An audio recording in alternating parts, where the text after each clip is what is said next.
Maman ni te toloba na français te.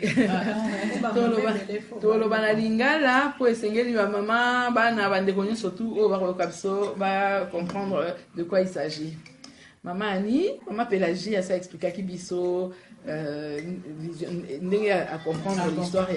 ya juge siko na rotuna yo au monde ndenge ni ngana bakisa par rapport à maman le bina retenu placement le banki qui Jaël à Bomaki c'est tout ça na te poto kende oboma donc voilà tout ça te pona koboma plutôt biso vision na biso ezali pona ko secourir pona ko aider tout ce monde ndenge bana bazo souffrir ba maman bazo souffrir biso to wana mboka c'est vrai tout ça na position ya force parce que tout ça quand même na situation moko ya paix malgré que tout ça na mboka mobaya to lo bango tout ça quand même na vie moko ya bien par rapport à bandeko na biso baza kuna donc biso tozo kende tozo lingi te poto boma mais to lingi plutôt poto secourir bandeko na biso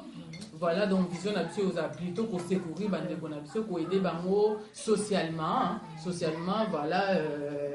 pour nous tout ça quelque chose quand même au ezali social. Et pour ça là qui est vraiment que bandeko na biso pe ba kwa ko tomba muke quoi voilà pour vraiment ba kiti penza mingi na situation baza nango ba ko mana basse ça faut biso to tomba la bango muke c'est-à-dire voilà comme un peu pour aider bango na ba situation difficile quoi vivre biso attend que ba maman aussi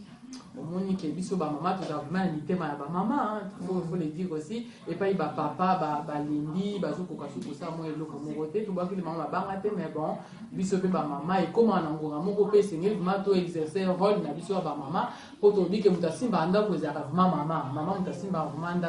donc c'est-à-dire que voilà que to télé ma pe to moka pour ça la pe quelque chose au lieu de kanaka maboko to constater qu'à défaite et ça bon pour nous quand même tout ça là quelque chose tout le monde Déborah a une vision après si en gros a intéressé nibali même babangaki mais Déborah kenda dina nibali et puis Jaël ayaki kosuki ça donc final venez avec Jaël donc biso to plutôt to jouer plutôt rôle ya Jaël quoi et pas ba musu balembi biso to quand même to prendre un peu relais quoi voilà donc na moi muke onzamba opesa biso to quand même to banda pour participer pour ça là quelque chose par rapport au pays voilà on a ça pour mieux vous faire quelque chose qui est croiser les bras parce que nzambe pe akotu na biso quand to ba et l'on peut to bossa na que tozo profiter na kimia ou toza na mboka oyo na ba bien fait belé voilà, on s'en fout aussi de ce qui se passe au pays. Jaël pas quoi je m'en fous et ça na paix na mboka on a bateau donc guerre na bango talingaite mais tout s'en foutait tout ebi que voilà to ebi otozali bandeko baza kuna bazali ya biso toza makila moko donc voilà quoi yango to mingi tout s'en foutait to meka ko banda pour ça là quelque chose voilà. Maman ani ngana ngi obandana na ebandeli ndenge yo ozwaki vision na ndenge oyoka ki motema pasi tango omona ki reportage ya papa journaliste na biso tolingara mingi papa ndeko Désert Tambwe expliquer biso na elo ne tout ça ki motema na yo ndenge au milieu kaki na tango wana. Ben, en fait, le que Betsen moté bananga ponga na pe mama na zana mwana o azutanga atangi ba classe a mboka oyo azana université azo bénéficier na ba grâce ebele na mboka oyo donc aloka liboso et ça kinga moté ma parce que mona ba école et sika bana bazo vanda ba conditions donc comme si vraiment tozalaki na je sais pas 15e siècle voilà comment na ke bana bazo vanda na nzete donc so mbule beti mo yeba kinde kelasi ezate ba conditions moko a pasi et puis comment na mama oyo akoyaki na pont moko ezalaki wana donc aza déjà mukolo mais ndenga koyaki pota esali soki 1 mois avant d'aka na se ya mabele ya kwa côté le maté po ba soin ezate ba kisi ezate en tant que maman komona bana wana en tant que ngai pe maman komona maman oyo avandi muta ofuraya ezate vraiment en tant qu'humaine quoi humainement parlant na ko croiser ma beauté dans le bac voilà ben je m'en fous et ça me regarde pas jamais je me dis que je m'en fous ça me regarde pas ça humanité ça vraiment humanité en tant que vraiment humaine et puis ça ngai ma wana bi ngana za na mwana ngape na muta na mboka wana so ina komi na mboka oyo mwana nga bénéficier na ba grâce au temps ba kelasi ya malamu nazo vivre ba conditions ya bien et vraiment na mona bana oyo vraiment ba yebi tout que c'est que classe T Voilà, ceux qui n'ont pas moyen de se faire vendre quand même, bien. Pourquoi ne pas le faire? Et ça, le quoi espèce, il y a 10 mots aux ça et pas Yamboka, il y a Maman Congo. Hein? Mais bien sûr, Maman Congo. Un pourcentage, il y a en reconnaissance, il y a Nini. Congo ememela yo moko moto na yo baboti na yo Congo eza héritage na biso za mama na biso donc moke ozozo na naza ko traduire ndenge wana on a comprendre le beli na yo eza intozui mais olobi que on a la zui pourcentage moko fona zone ça kuna na Congo boye mais bien sûr maman pour le moto bossa na voilà que nzambo azopambola biso hein nzambo azopambola biso so nzambo apesi yo 1000 euros. Il y a des gens qui ont 1000 euros qui ont na yote na bana na yo na famille na yo. Voilà, si nous avons payé 1000 euros, nous avons bien 1000 euros. Donc, c'est-à-dire que nous avons payé 1000 euros là pour aider famille na yo, aider bana na yo, mais au kanisa pe ba oyo bazata na iloko mo côté. Donc, au long la une partie au kanisa la bandeko wana. Donc, voilà, justement, le fait au yozo kanisa bandeko bazana iloko mo côté. Ozo pesa ba une petite part, nzambe pe akozanga ka ko pesa yote, akozanga ko pesa bana na yote pe libota na yo. Donc, on a ma reconnaissance Congo pepe singa mingi Congo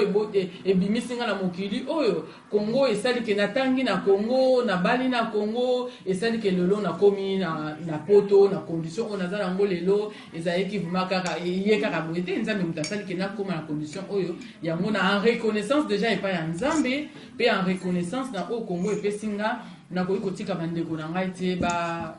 o baza souffrir soki naza na possibilité ya kopesa quelque chose. Voilà. N'ayez pas Maman Pélagie. Maman Pélagie, est-ce que vous pouvez expliquer biso et l'oroni et susciter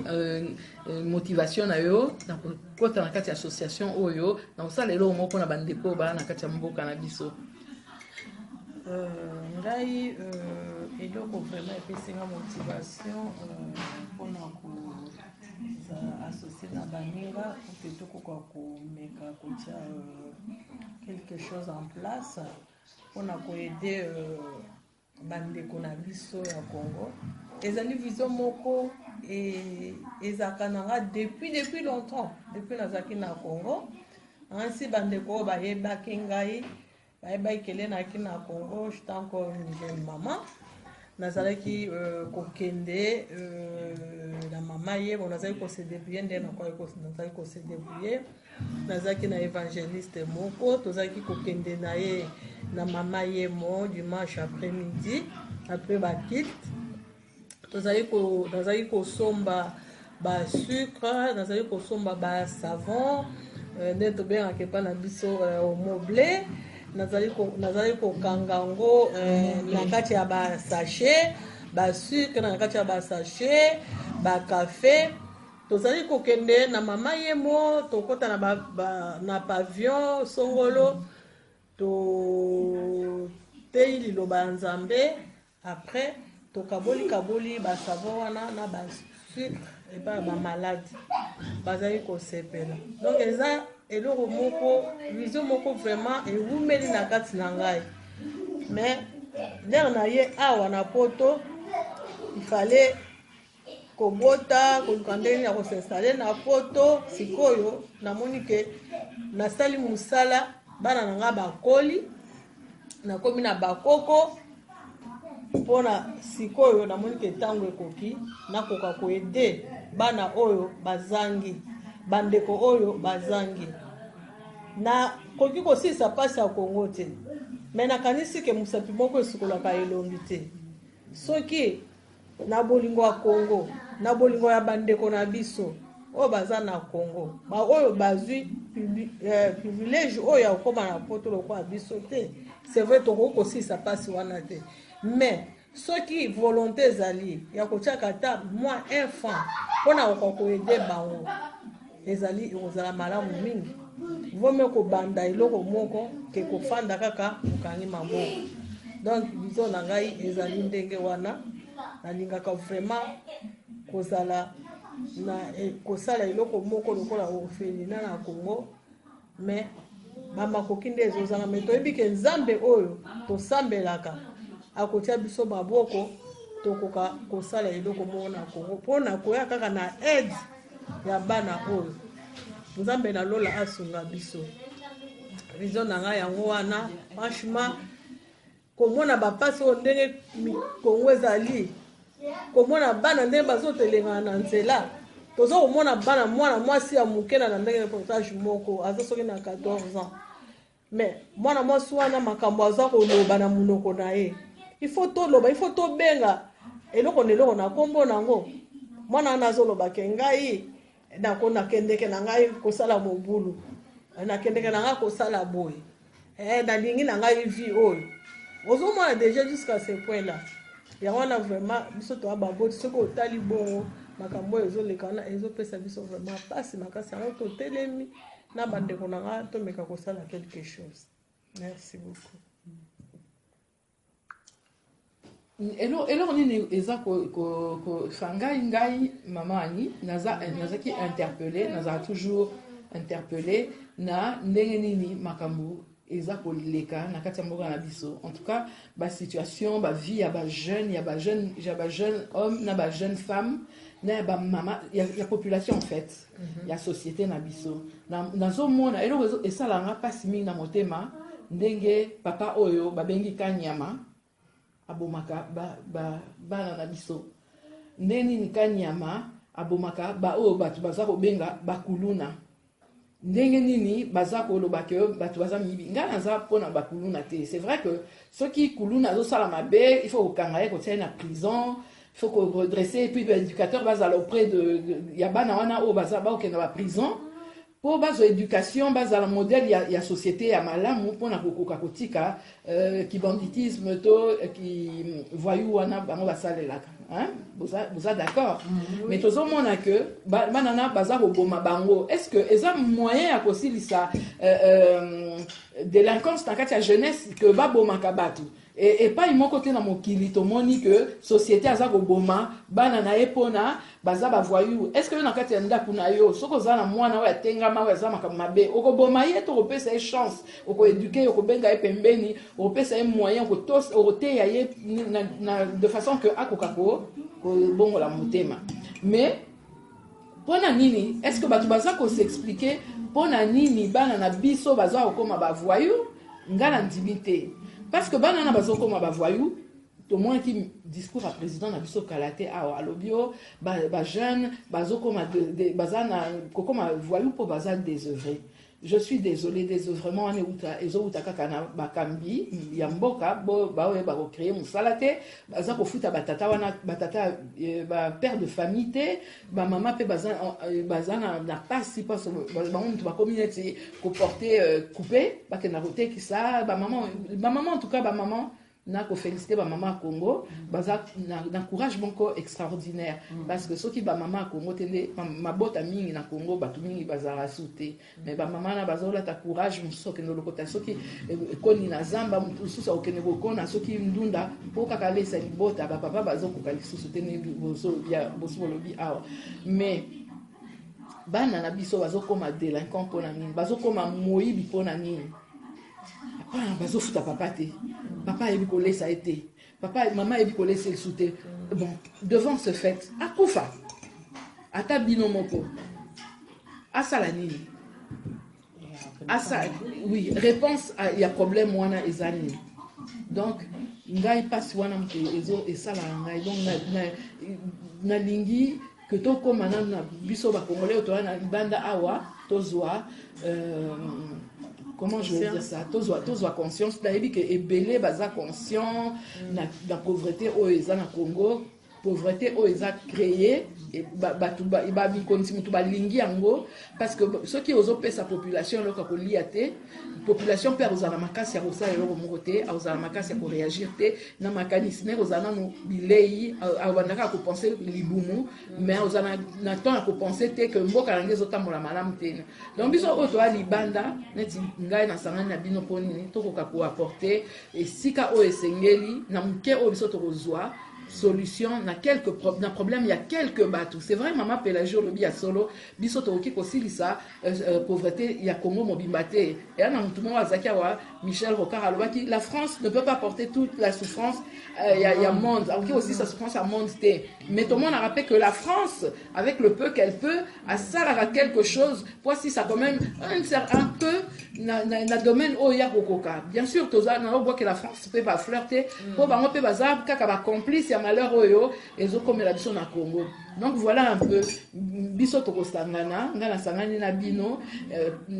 vraiment de tout cœur, hein, et puis na sepeli ndenge tokutani a biso misatu, toza na vision moko, toza na bolingo mboka, toza na non seulement bolingo mboka, mais toza na bolingo vraiment ya bandeko na biso o batikali kuna Congo. Pa maman ozomona que mutu awa nde tosangani, mutu moko te apesi biso 1 franc, voto ko banda eloko oyo. Na mesa awa tozo partir na 0 centime. Mais oyo ko ta wa pipo toko kako ko sala projet na biso e ko ta kaka na oyo biso moko misato oyo toko banda ko tia kananu avant ce qui tozo rassure ba subvention ba nini e ko banda nanu initiative na biso oyo nini biso to ana ngo ya ko tia ka to ana ba million te nde ya mwana na oloba. Donc na pesi malobe pa ya maman Annie pour ko compléter na kati te maman na ngana baksana o utolo ba que biso aussi sa misère il y a monde te mais na français que l'union fait la force. Donc moko agoyi que si sa misère ya mboka moko azate mais ceux qui ba to ebele ba sangani pour faire quelque chose de bien ba koyi ko bimisa quelque chose de bien aussi. Donc c'est vrai que mutuma ko quitter mais so biso misa to déjà to zipo likamo ke to mano chambo na biso na compte et ça pas seulement to aider bana mais to ko aider pe ba maman ndengo lobi ke ba maman Congo bravo ba maman Congo baza ba femme moko très brave. Si par exemple to sangisi yo tie 20 yo tie 20 kana tie 20 to $800 to tindeli maman moko po ateka atanguba et sungaye po akolisa bana et ça quand même quelque chose de bien. Mais le lot aux amis ça mais qui sait peut-être l'obis to comme 100 femmes au totier 20 euros to qui déjà pour aider une famille déjà une seule famille. Donc voilà quoi to le bateka que aussi sa misère te mais ce to sangani na bolingo déjà nzambe pe na bolingo ya mboka na biso bolingo ya bandeko na biso nous pouvons faire quelque chose de bien, quelque chose de grand. Il y a un moment ngana baksaka ke biso to manocha déjà même 10 euros tous les mois mais nazo benga pe bandeko o ba rolanda vidéo o ba rolanda biso baya pour te ngongande yango ton ba bandeko na biso ba na posa na biso tangonde yango yo to sala quelque chose nzambe akoyeba ko pambola biso. Donc voilà ceux qui yo sepeli na vidéo oyo pe olingi ko se joindre na biso ko hésiter voilà que yaka ko joindre na biso que voilà to bana rotia même si aujourd'hui à $5 to tient à côté. Tous les mois, tu as $5, en fin du mois, tu as $20, et que tu as famille, moko, vaut mieux to ko sala mo, voilà, to ko sala mo nzambe, akoyeba ko pambola biso. Nanga kana bakisana. Voilà. Il y a solo maman Annie, osant la raison pour le bon moment on est maman Pélagie à lobby et ce qu'on a elongité. Voilà. Donc on a obligé to fungola association oyo to fungola eloko to bengi lisali si oyo na batu ebele mais ezala na bato vraiment ba na bolingo ya nzambe ezala na batu oyo te ba ko ya pona ba ko semer discorde pona esika oyo toza ko benga batu oyo ba yebi nzambe yango na ngana tu na maman Pélagie nanu na ozoni c'est la maman la même question maman Pélagie elle on est sali que to bimisa biblia na kati na biso boisko to banda likambo na biso likolo ya maloba ya nzambe eloko etindi ke to bimisa biblia to ko partager sujet oyo et to banda projet oyo na liloba ya nzambe parce que to lingi to zala conduire tous à conduit par Saint-Esprit. Tous à la conduit na le boko ya nzambe. Liloba nzambe ezala mwinda oyo ko banda ko éclairer biso pe juge. Ouais, pe ezala juge na biso. Parce que to lingite to sa likambu na c'est vrai mayele na biso ezali mais tozo senga nzambe nde akoka ko tambusa eloko oyo. Parce que biso totalela nzambe. Tozali ko talela nzambe. yango tozomona tobimisi bibli parce que chaque moment tobanda kokutana il faut tobanda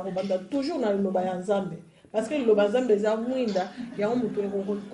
éclaire biso bapense na biso bapense na biso po tokoka kozala tosenga saint esprit aide biso tokoka kozala na bomoko po tokoka kotambusa eloko oyo na makasi na biso moko tokoka te eloko wana ezaki nango bakisa yango wana nayebi te soki eza question na yo. Oui, si eza yo répondre exactement. Maman Annie,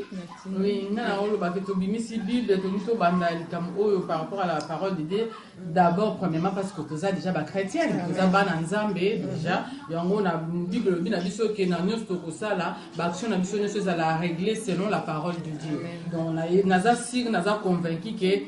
tolingi kobanda histoire acte ya koede bandeko na biso Bible ezoloba mwa Bible ezolobela biso baveuve, ezolobela biso baorphelin, ezolobela biso badélaissé, ezolobela biso bapauvre. C'est-à-dire que parole de Dieu ezotinda biso déjà to aider bandeko bazosouffrir. Donc tozobanda liloba moko eza na kati ya Bible elobi soki yo oyebi kosalisa libota na yo te oza lokola mopagano boye te mama. Bien donc, sûr, tout à fait. Libota na biso ça libota ya Congo eza libota na biso. Mais bien sûr, Congo eza libota na biso hein. Ça dépend hein, parce que ba Congolais musu na évité bande musu so ba santa ke Congolais eza libota na biso. Nga personnellement na évité que Congo eza libota na nga. Donc ça Congo te eza lokola nazo mépriser libota na nga. Voilà, donc d'abord parce que toza ba na Nzambe, toza ba chrétienne et puis Bible sengi biso que nyos to ça tout ça la mo selon liloba Nzambe. Comme liloba Nzambe lobi yango, eza déjà appui na biso. Amen. Et puis, non seulement en tant que bananzambe, mais en tant qu'humain, en tant qu'être humain. Donc voilà, nous sommes être humain, ou à on a pas sur bazo vivre, parce que vraiment on a humain, on a motema, on a nzoto, on a makila, ou qui cause la indifférente na souffrance, il faut qu'on ça quelque chose. Donc il y a un gros vraiment qui na monde qui voilà que nzambe a osana biso po ezali lo bana yeti ni tout ça lango et puis en tant qu'être humain voilà quoi yango tout ça sikonga nga question na ngeza ki pona bino ni balé lisusu maman Pélagie